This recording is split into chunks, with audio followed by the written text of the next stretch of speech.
Welcome back to the Rethink Weight Loss Challenge. It's day 3 of 4. We usually do 5 days, but this week, one day went totally wrong with technology, so we did 4 this week. So today we're talking about why do we crave the bad stuff and can we change that, right? People talk about why can't broccoli be as tasty as chocolate cake, right? If we felt like we were as attracted to broccoli as chocolate cake, we'd be able to eat a lot more of it. So can we change this? Which I find just a really interesting, helpful question. So we've been talking this week about what works for natural weight loss that lasts. Very difficult to find in our current environment. Let's put it this way. It is very difficult to find the answers for this. It's super easy to find answers that don't lead to very good results. And so that's what I'm really trying to pull you away from is all the answers that are going to leave you with temporary results at best and feeling like, I don't know, nothing works for me anymore. That's how I was feeling for at least 10 years. That's how so many of my clients are feeling. It makes us feel like maybe I just need to accept that I'm going to be overweight at this age. Maybe I just need to accept diabetes or high blood pressure, etc. And a lot of us don't have to just accept this. We can change it with one simple solution, which is what I'm calling truly healthy eating. So we need to get a lot clearer about what this means because we've been very misled in this environment. That's a big part of what I'm teaching this week. When you start to see how you're being very misled, it can start to knock some of the misinformation out of your head and make room for information that's going to be life-changing. For example, we talked about yesterday, it's not eating less that resets our weight to a slender weight. It's eating better. It's eating a lot better. And it actually starts for most of us with eating more. So we need to get a lot clearer. What does truly healthy eating mean? What does it mean by eating more, right? What does it not mean? Because I'm not talking about going and eating more candy or more chips, right? It means we have to see how we've been misled and misinformed. So that's a lot of what this week is about, because tweaking our diet a little bit here and a little bit there may have some benefit, but it's not going to be super apparent. It's not going to be life-changing kind of benefits, probably. So what is truly healthy eating? So when I went to the research looking for a handful of fundamental principles that lead predictably and reliably for everybody over and over all the time to sustainable weight loss and these health benefits, especially related to high blood pressure, high blood sugar, heart disease, cancer, and diabetes, I discovered 4 fundamental principles in hundreds and hundreds of research studies that kept showing that they really were predictive of these life-changing kinds of results. So if they're studying heart disease and how to change the diet, or if they're studying diabetes and how to change the diet, or if they're studying overweight and obesity and how to change the diet, the same principles kept surfacing, which was super helpful and super encouraging, right? So there are 2 fundamental principles that I mention a lot. And if you just go away and try to understand these, they can change your life. So the first one is eating abundant, highly nutritious foods. And try not to be fooled if it has packaging arguing how many antioxidants it has, or that it has whole grain ingredients, etc. Or if it says sugar-free. Almost always that is a lie. You know, they may not have sugar, but they have a whole bunch of sweeteners that have just as bad effects. So try not to be fooled. Try to eat an abundance of unequivocally highly nutritious foods. If they're whole foods, that can make it a lot easier, right? No packaging. It's not about the calories, right? It's about it being food. It's about it being nutritious food. All right. And the other one is to minimize or eliminate chip niffles. So that's my abbreviation for cravingful, highly processed, non-nutritious food-like substances. So we often refer to them as treats. And I found that if I thought of them as treats and talked about them as treats, I really didn't want to let them go. They stayed very important. So that's really the big topic today is how do we come to crave the good foods? Why do we crave the things that are bad for us? What does it mean? And what can we do about it, right? So I want to share this one fact that I came across. So we can see that humans throughout long periods of history have been successful eating a big variety of diets. And it's one of the reasons our species has survived so many troubles, and our species has survived famines when a lot of other animals died.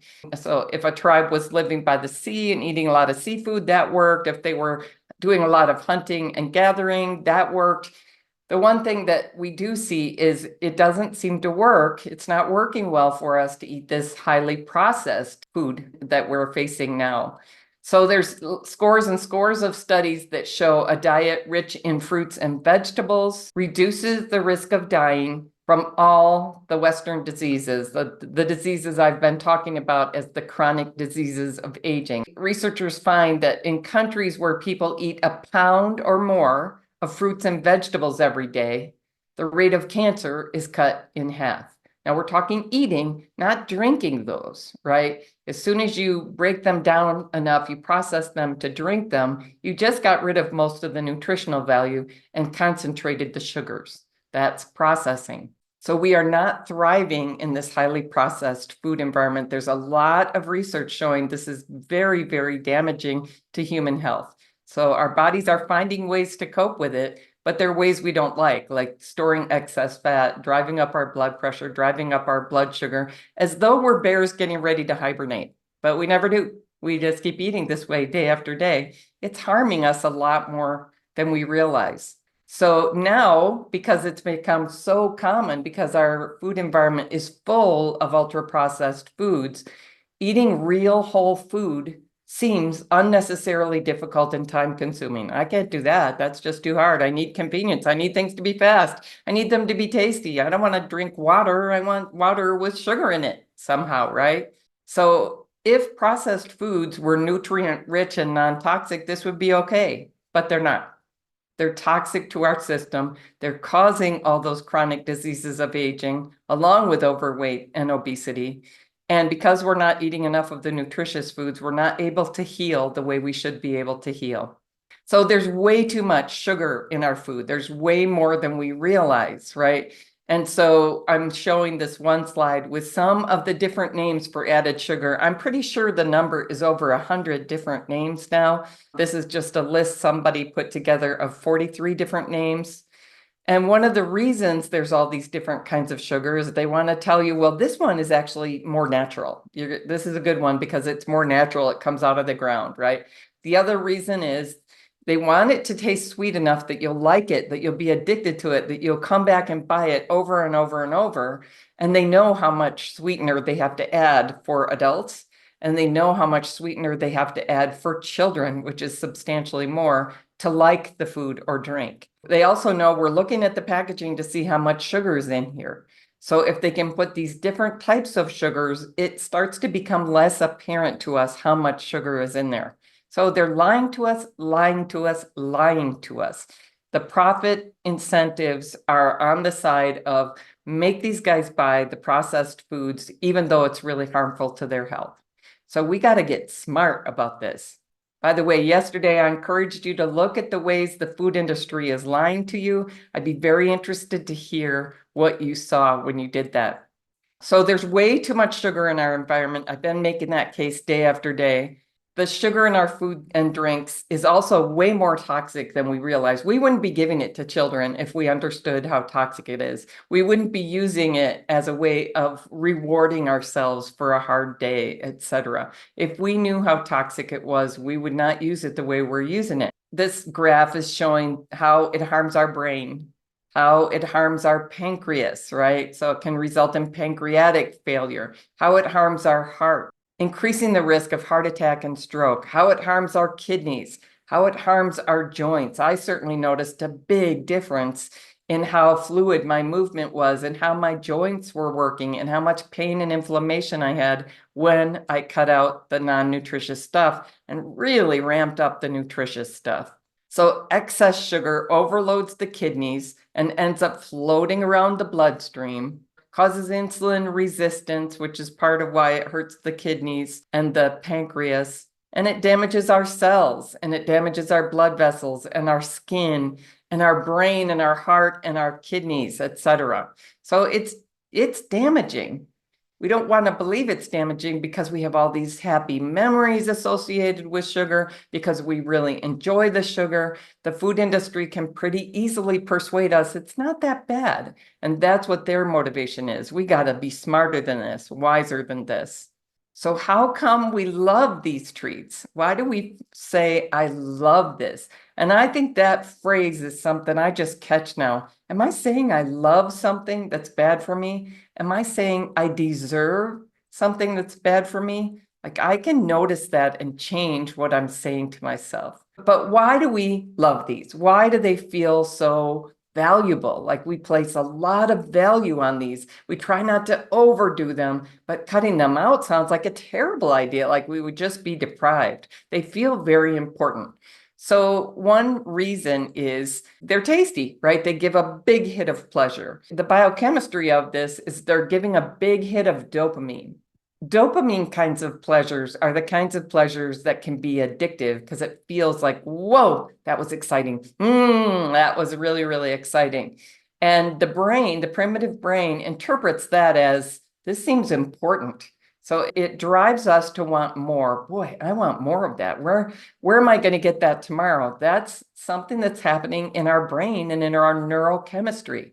So these foods that are tasty, they're fast, they're cheap and convenient. These are all priorities that appeal to our survival-oriented primitive brain. If we're not getting enough nutrition, our primitive brain thinks the best idea is to get the fastest, cheapest calories. And in our current times, that's a very dangerous place for us to live. So this book, Hooked by Michael Moss, is really good if you want to understand how this is actually hooking into the addiction centers in your brain. It's actually hooking into systems in your gut that want the biggest calories, right? We're naturally going to become even more addicted to food than we would to alcohol or drugs or cigarettes. There's a wealth of evidence that food can be even more addictive than those. And the food industry invests billions of dollars every year to persuade us that these highly profitable, non-nutritious food-like substances are pretty healthy, are pretty good for us. If you look at all those labels that go on our food. So food labels and advertising, the food industry invests a lot in influencing the government standards and influencing doctors and influencing nutritionists and even influencing the research, suggesting that these chip nipples that are highly profitable for them are pretty healthy. It's a lie.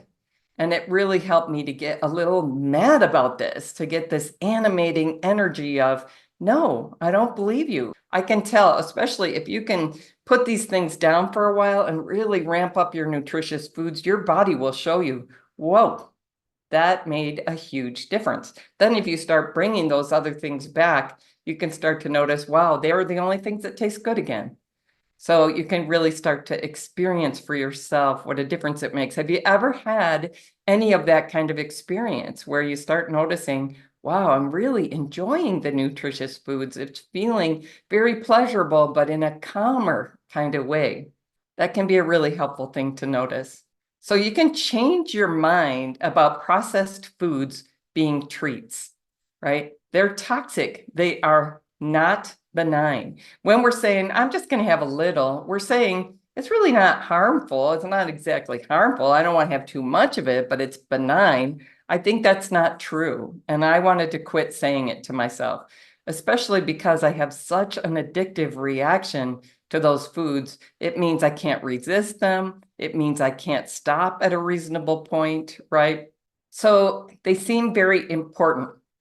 Why does it feel so important? It's because anything that gives a big dopamine hit like that, whether it's cocaine or heroin or alcohol or cigarettes or sugar or other processed foods, because it's not just sugar, that big dopamine hit communicates to our brain that's important. We call it the salience effect. So big dopamine hits are pleasure, but like you don't keep getting more pleasure by having more of it. You keep getting a feeling of, I want more, I want more, I want more. It's a driven, edgy, uncomfortable kind of pleasure, right? It causes stress in our life, as opposed to nutritious foods, which cause this really calming, nourishing, I feel like going and doing something kind of pleasure. So it really helps to start seeing the difference between those two kinds of pleasure that are completely different between nutritious foods and non-nutritious foods. So it can feel scary because of the salience effect and because it triggers the addiction pathways in our brains. It can feel like we can't let them go. We have to hold on to them. It can feel scary or wrong to challenge, to think of putting them down, at least for a period of time. I thought about how I like beets. I didn't used to as a child, but once I learned how to prepare them as an adult, I really like them. But if my doctor told me you have some kind of genetic condition where beets are really unhealthy for you, they're really going to do harm, I wouldn't fight him. But if he were to tell me you really need to cut out all sugar, or back when I used to feel like my wine was really important, you really need to cut out alcohol, I would have fought. I would have fought to hold on to it. What if that's a sign that something is actually bad for us? Like if I get a really excited response, maybe that's a sign that it's bad for me.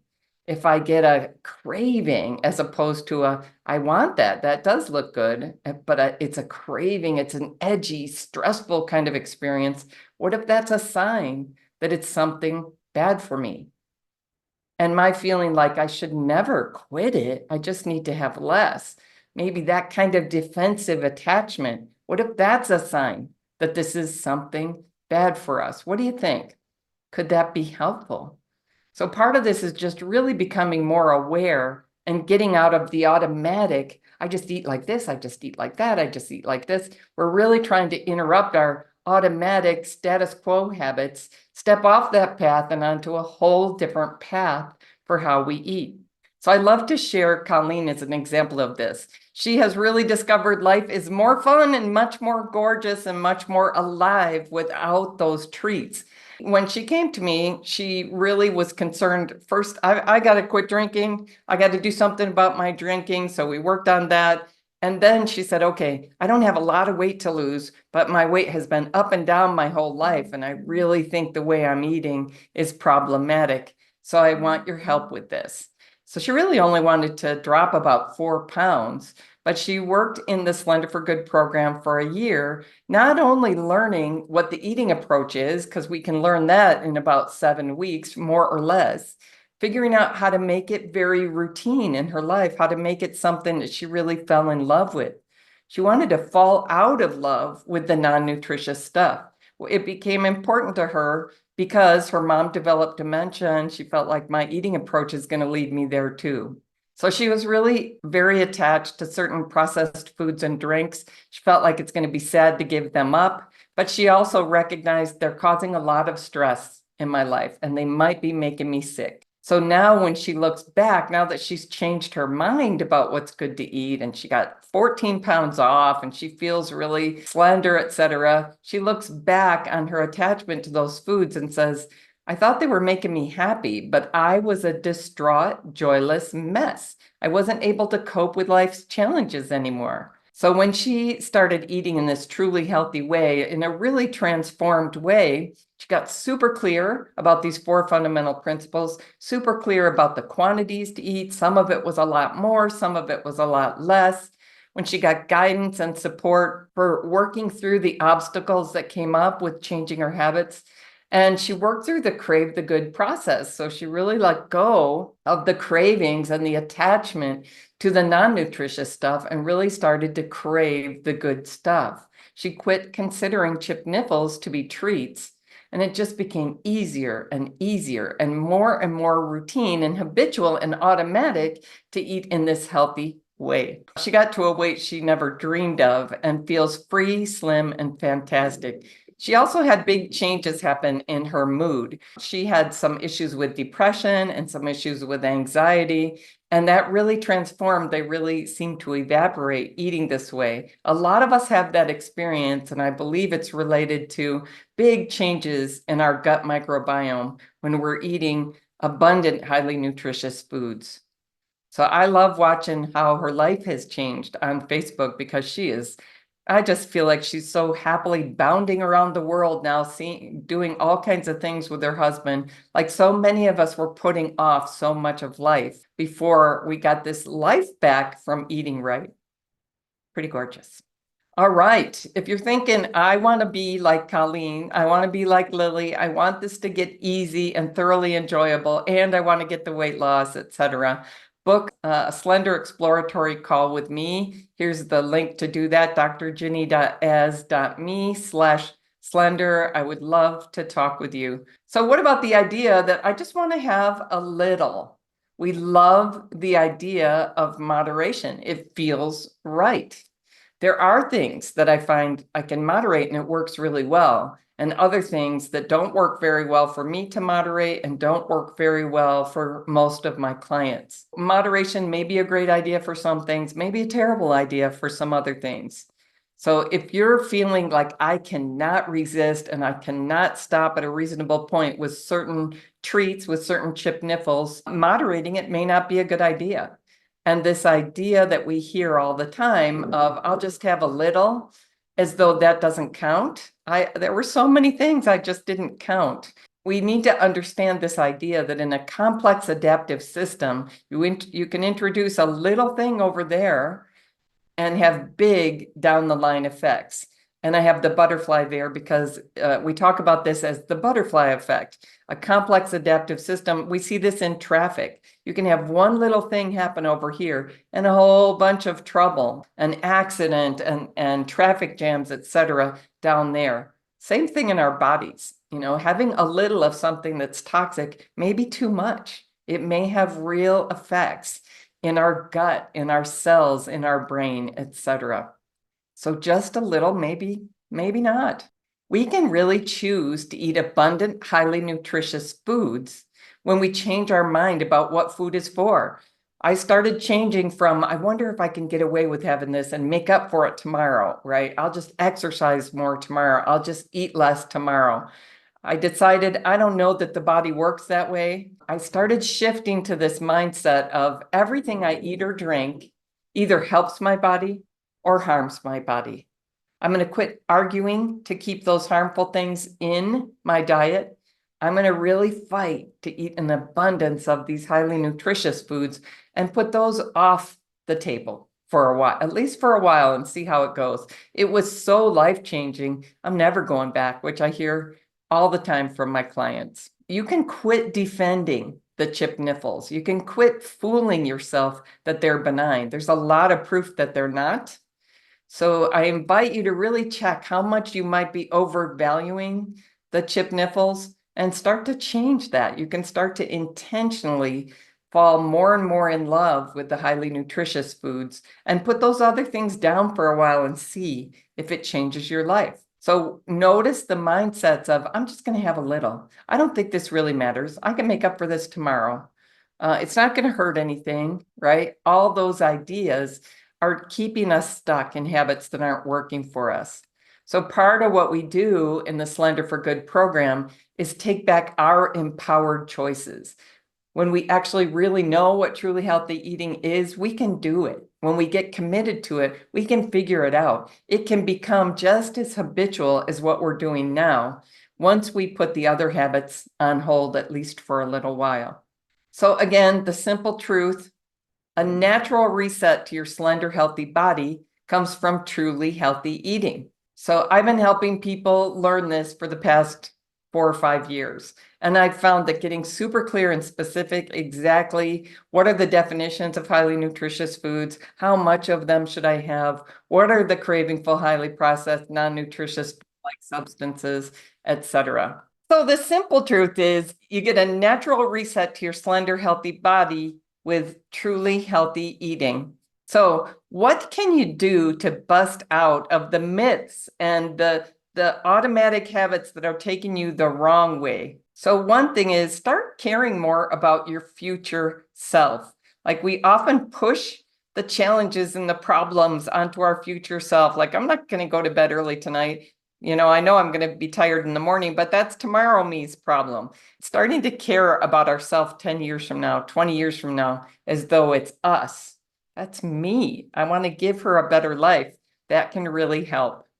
Flip the switch. Eat in a way that flips the switch naturally in your body to being as healthy as possible, to being slender, naturally slender, right? So don't think about trying to force your weight down, force your body to let go. Think about flipping a switch so your body's happy to make a change in how it handles metabolism and fat storage. Get wise to the food industry lies. So that's really the exercise I have for you today. Start noticing packaging, start noticing advertising, start noticing the ways the food industry is telling you non-nutritious food-like substances are pretty healthy, are pretty good for you. Lies. And notice if you're saying, I deserve this. I found I was saying, I deserve this pretty much only about things that were bad for me. And when I started becoming aware of that, I started hearing that phrase in my head differently. And I started changing my mind about what I deserve. So changing our thoughts and changing our feelings about how we eat is part of how we change our habits, how we make it easy to change our habits, how we make it automatic to use the healthy eating habits consistently. So notice, I might be overvaluing the non-nutritious food-like substances. I might be undervaluing the truly highly nutritious foods. And those two things together might be the big reason for any poor results I'm having in terms of my metabolic health and my weight. Maybe pushing for closer to 100% highly nutritious foods as my way of eating would be realistic. Maybe it would be life-changing. Maybe I deserve better than craving full, highly processed, non-nutritious food-like substances. Maybe I deserve to live my fullest life, healthy, independent, etc., for as long as possible, right? Let me know your reflections. Can you start to embrace some of these different ways of thinking? Can that start to make eating in a truly healthy way a lot easier? So engage, that means like come into the Facebook group and talk about what you're thinking, talk about your reflections and your insights and what you're going to do differently. Come back tomorrow. We're going to talk about how is the path to healthy eating habits and living slender for good a completely different path. How do you step onto this whole different path and off the path that's leading to the lousy results? So what do you think? What are your thoughts? What are your questions? Stay in touch with me. Let me know. All right. I hope this was helpful. Take care.